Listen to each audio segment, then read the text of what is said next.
Okay, so I haven't done any work on the truck for a couple of weeks, and I actually don't remember exactly where I left off with it. But what I'm going to do today is, I was thinking electrical, and then I said that really before I go and I start routing the wires through the engine compartment, I should get the inner fenders in, you know. But before I want to put the inner fenders in, I really want to do the brakes. So I think what I'm going to do today is I'm going to work on the brakes. I still haven't ordered any of my parts, like my hoses or any of that sort of fun stuff.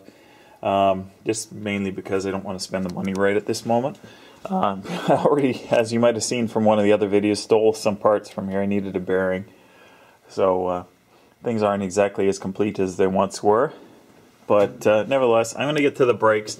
So here's the deal with the brakes. Since I'm going to use the Hydroboost from the donor van that gave me the engine, its bolt pattern for mounting to the firewall isn't exactly the same.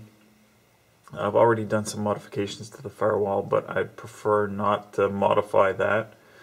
So what I'm going to do is I'm going to make a mounting plate or re-drill the existing mounting plate on that and then remount that.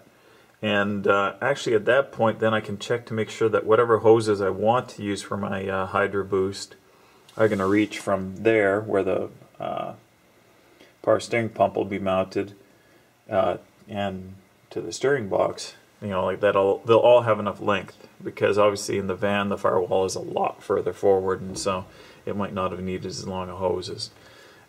Worst case scenario, I just have to source something from a 95 pickup truck. I don't imagine that that had Hydroboost, and I don't imagine it'll be too big a deal there. But we'll see. We'll work with what we got. Okay, there's the adapter plate for the Hydroboost. Just have to take a little nip out of the bottom corner to have it clear that steering bracket. And I'll just take that off, and I'll show you how it mounts on here. Here's the Hydroboost, and it basically goes on there, and it's retained with a screw, or well, screw, a nut, giant nut. Alignment is with a key, so I'm going to have to cut a little slot in here and put a short piece of keyway material in there, just to keep it horizontal. I don't think it really needs it. I'm debating whether or not I will do it.